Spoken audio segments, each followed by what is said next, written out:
السلام علیکم ویورز، آپ کے لیے بنگال کا سماجی اور نفسیاتی جائزہ حاضر ہے۔ اس کے لیے میں ایک حوالہ دینا چاہوں گی۔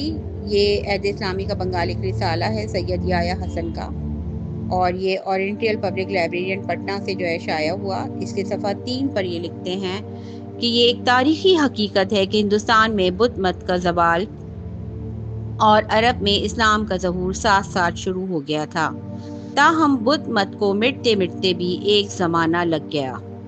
بنگال، جو اب بنگلہ دیش ہے، جو 2 حصوں مشرقی اور مغربی بنگال پر مشتمل ہے، برصغیر کے ان حصوں پر شامل ہے جہاں اسلام کی آمد عرب تاجروں کے ذریعے ہوئی، پھر ترکوں کی فوجی کارروائیاں، صوفیاء اکرام کی تبلیغی سرگرمیوں، افغانوں اور مغلوں کی حکومت کے ذریعے اسلام کے اثرات یہاں تک پہنچے۔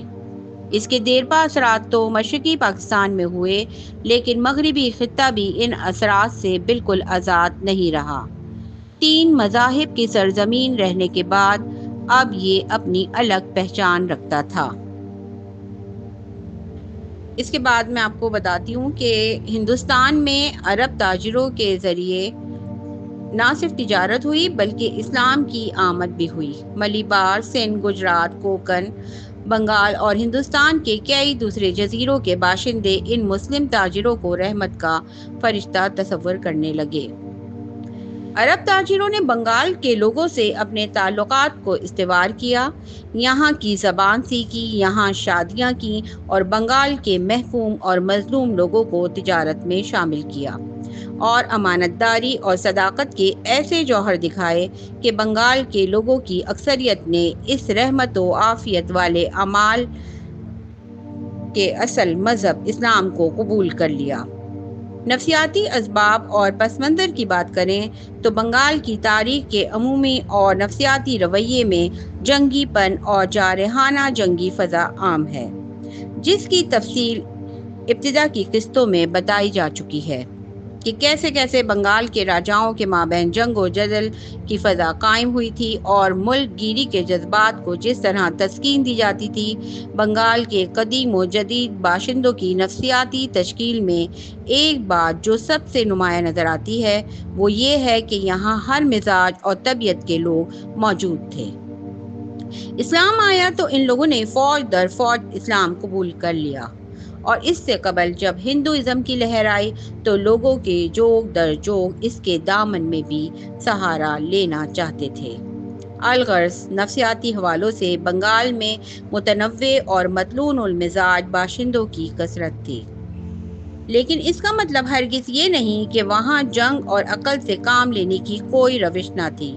اس سب کے باوجود بنگال کا خطہ اپنے تاریخی، سماجی اور نفسیاتی حوالوں سے منفرد اور تاریخ ساز خطہ ہے۔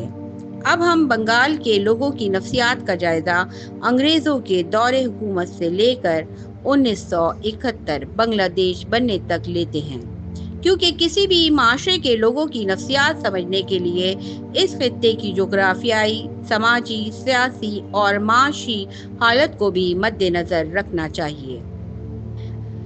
انگریزوں کے آمد سے پہلے مغلوں کی حکومت تھی اور بنگال کے کسان اور کاریگر بہت خوشحال زندگی گزار رہے تھے، اور بنگال میں علم و ادب کو بھی فروغ حاصل تھا۔